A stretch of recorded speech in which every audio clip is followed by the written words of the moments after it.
Insights channel, Steve here, and today I'm reading to you from one of my books, actually the latest one, Esdras Insights, and this is based on the second Esdras by the prophet Ezra, written around something like 500 BC, and this is chapter 5, and I've called this Endtimes.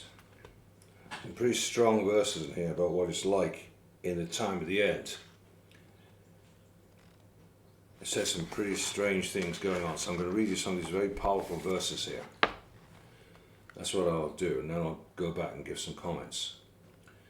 So, verse 1, this is chapter 5 of the second book of Esdras, Apocryphal book that used to be in the King James Version of the Bible till 1885. Now, concerning the signs, behold, the days are coming when those who dwell upon the earth shall be seized with great terror. The way of truth shall be hidden, and the land shall be barren of faith, and unrighteousness shall be increased beyond what you yourself see, and beyond what you heard of formerly. And the land that you now see ruling shall be waste and untrodden, and men shall see it desolate. Comment number 1. Those who dwell on the earth shall be seized with great terror. See the following Bible verses. Daniel 12, 1 and 2. And at that time, talk about the time of the end, and the time of the Antichrist, and great tribulation. At that time shall Michael stand up. Also that's Michael the Archangel, the great prince who stands for the children of thy people. He's also the head of God's army. And there shall be a time of trouble, such as never was since there was a nation, even to that same time, and at that time thy people shall be delivered, every one that shall be found written in the book. Matthew 24, 21, 22. For then should be great tribulation, such as was not since the beginning of the world to this same time. No, nor ever shall be. And except those days should be shortened, there should no flesh be saved. But for the elect's sake, those days shall be shortened. Comment 2. And the way of truth shall be hidden. Daniel 8, 12. And a host was given him against the daily sacrifice by reason of transgression, and it cast the truth to the ground, and it practiced and prospered. That's what they're doing today. They're casting all the truth to the ground, with the Antichrist about to arise, I believe. What it means by casting the truth to the ground, they're saying plus is minus and minus is plus, and this is true and that's false, and mixing it all up, confusing everybody. Exactly what's been happening. And the last days of man's reign on earth, with the Antichrist as dictator, all truth will be eradicated, including the Bible. Or at least the Antichrist force will attempt to get rid of the truth. What is the truth? John 14, 6. Jesus said unto him, I am the way, the truth, and the life. No man cometh unto the Father but by me. Comment 3. The land barren of faith. When Jesus returns, the world is going to have been stripped of its faith in God, except for those who escape the infamous mark of the beast of the Antichrist, as described in Revelation chapter 13. Luke 18, 8. Nevertheless, when the Son of Man cometh, shall he find faith on the earth? Comment 4. Unrighteousness increased. 2 Timothy 3:1. This now also in the last days perilous times shall come. 2 Thessalonians 2:10. With all deceitfulness of unrighteousness in them that perish, because they receive not the love of the truth, that they might be saved. That's another chapter talking about the Antichrist. 2 Thessalonians chapter 2. Comment 5. Ezra lived from around 550 BC to about 450 BC. He was first under the world empire of Babylon, then the following world empire of Medo-Persia, the land you now see ruling. Eventually Babylon was destroyed. No trace of it left, even though it had been such a significant city, one of the 7 wonders of the ancient world. And then in 331 BC, Alexander the Great totally destroyed the Medo-Persian Empire in their capital city Shushan. Now here's verse 2 of this chapter. But if the Most High grants you to live, you shall see it thrown into confusion after the third period. The sun shall suddenly shine forth at night, the moon during the day. Blood shall drip from wood, and the stone shall utter its voice. The people shall be troubled, and the stars shall fall. This verse gives a lot of information. Thrown in confusion after the third period, so that the great confusion will happen at the end of the period of time that we're currently in, which is the third period, measured from the first coming of Christ until the second coming of Christ. How could the sun suddenly shine forth at night and the moon during the day? The only way the sun could shine forth in the night would be if the earth was wobbling and shaking on its axis, so that it faced the sun instead of the darkness. Very scary prospect indeed. Question, what would cause such a thing to happen? Perhaps a massive astral body coming close to and pulling on the Earth's gravitational field?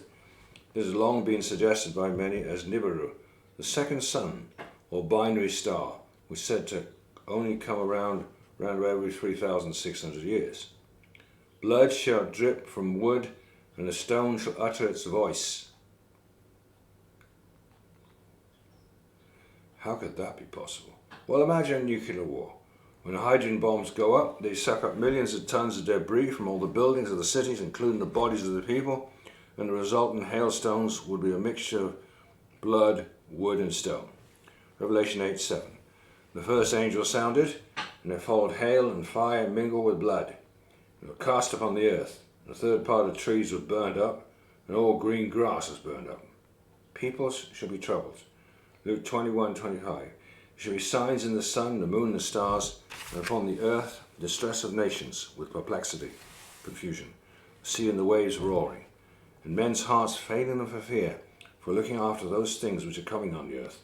For the powers of the heaven shall be shaken, the stars shall fall. In Matthew 24:29. Immediately after the tribulation of those days shall the sun be darkened, the moon shall not give a light, the stars shall fall from heaven, the powers of the heavens shall be shaken. Joel 2:30-31. And I will show wonders in the heavens and the earth, blood, fire, and pillars of smoke. The sun shall be turned into darkness, and the moon into blood, for the great and terrible day of the Lord come. Verse 3. One shall reign whom those who dwell on the earth do not expect, and the birds shall fly away together, and the sea of Sodom shall cast out fish, and one whom many do not know shall make his voice heard by night, and all shall hear his voice. Comment 7. Jesus Christ's second coming will take man by great surprise, as man will no longer be able to do his own thing, be his own boss, always going in the wrong direction, the evil direction with his self-works, both in the duplicity, corruption of politics, as well as the subtle diabolical evil of man's false religions, as in Revelation 17 and 18, referred to as the beast and the great whore. Both will no longer exist after Jesus returns, and all peoples on earth shall simultaneously hear his voice, whether it's daytime or nighttime, and in the twinkling of an eye. Matthew 24:37.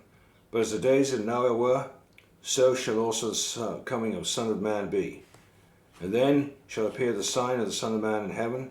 Then shall all the tribes of the earth mourn, and they shall see the Son of Man coming in the clouds of heaven with power and great glory.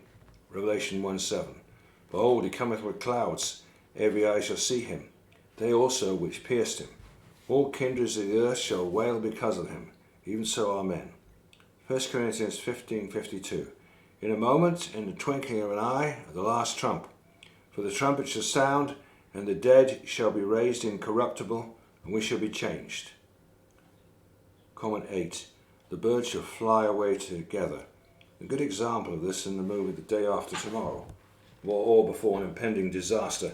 Birds seem to all fly away in flocks when they know there's very bad weather's on the horizon or a disaster. That is one possibility, as conditions on the earth at the end of the world will indeed be exceptionally bad. Another possibility is talking about the rapture, and that those who believe in Jesus flying up to heaven on the wings of eternity up to heaven. Comment 9. Sodom shall cast out fish. What could cause that? Well, if the waters were boiling or too hot because of volcanic activity, or the waters hit by a meteorite as described in Revelation 8. Revelation 8-11. And the second angel sounded, and as it were a great mountain burning with fire was cast into the sea. A third part of the sea became blood. A third part of the creatures which in the sea had life died. And a third part of the ships were destroyed. And the third angel sounded, and there fell a great star from heaven, burning as it were a lamp. It fell upon the third part of the rivers, and on the fountains of waters. And the name of that star is called Wormwood. And the third part of the waters became wormwood. Many men died of the waters because they were made bitter. Verse 4. And there shall be chaos also in many places. Fire shall often break out, and the wild beasts shall roam beyond their haunts. Menstruous women shall bring forth monsters. What could that mean?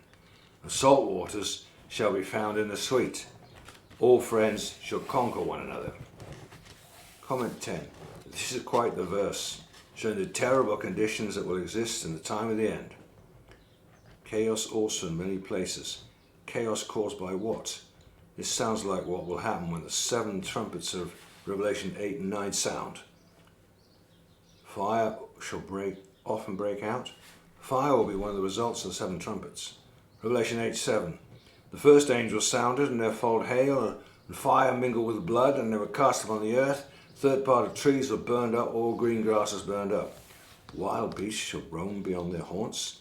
This sounds like the report of very large creatures seen inside the earth by different explorers that will come forth onto the surface of the earth again as they did in past times, such as dragons, which are mentioned in the book of Isaiah and other places in the Bible, all types of dinosaurs, hybrid creatures. Perhaps conditions will become too hot inside the earth for those creatures to remain there, thus driving them out onto the outer surface of the earth. Question mark. Look at this one now. Menstruous women shall bring forth monsters. Well, today's scientists are already experimenting on human fetuses, and perhaps they will soon create monsters and human hybrids like those before the flood, changing the DNA, like the fallen angels did before the flood. And they made chimeras and all kind of crazy things. Salt waters shall be found in the sweet.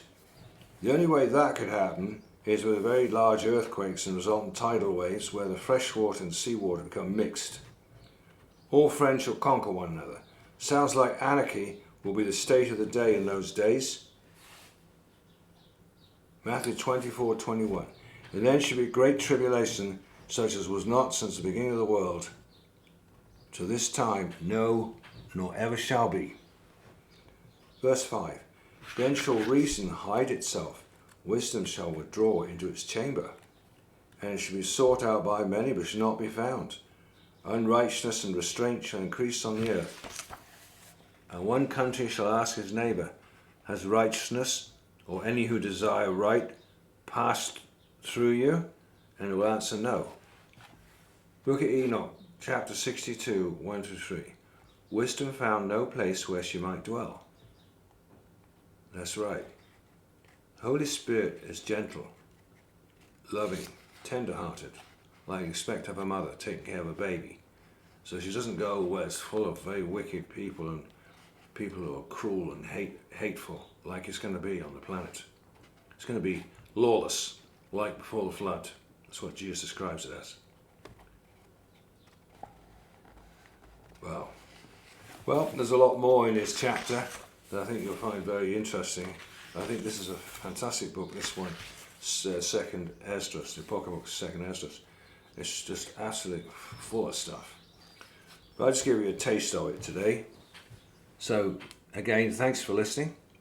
This is from Esdras Insights, that was my latest book, which includes the Apocryphal books of 1st and 2nd Esdras, which were both in the King James Version of the Bible till 1885. Plus it has another compiled book in here, 4,000 years of history from creation to Christ. So I hope you'll get that latest book of mine there, Esdras Insights. So I've got 8 Insights books: Enoch Insights, Joshua Insights book 1 and 2, Jubilees Insights, Eden Insights, Testaments of the 12 Patriarchs, and this one here, Esdras Insights. I say 8 books, although you're probably counting, hey, that's only 7. Because I came out with this book twice. The first time it was my second book, I called it with a Z, Esdras Insights, because that's a Greek That is the Greek way of spelling. But the real name was Esdras with an S. Or he's also known as Ezra. It's important to know who you're talking about. He's talking about the prophet of Ezra, great leader in Israel, who got them back the Torah after being destroyed by the Babylonians. Got it in revelation from God. He got revelations of, got the whole scriptures back. Plus he also had these amazing revelations first of all, as in 2nd Esdras. So it's a very powerful book. You want to know about the history of the Jews and history of the Hebrews, you need to read these books. The 1st and 2nd Esdras. 1st Esdras gives the history, the actual history, and it's like Ezra and Nehemiah in the Bible, a combination. But this one, 2nd Esdras, is the visions and dreams which God gave before all that history was fulfilled.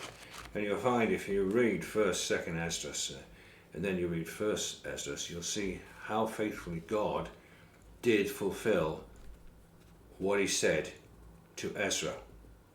He told him that he would deliver Israel and he would give them back their country and give them back Jerusalem and their city. And it's marvelous. You can see exactly how it's fulfilled by reading these books. So these are Hebrew books that were eventually put together, translated a few centuries before Christ, but originally was given by Ezra the prophet in round about 500 BC. So thanks for listening. Have a great day.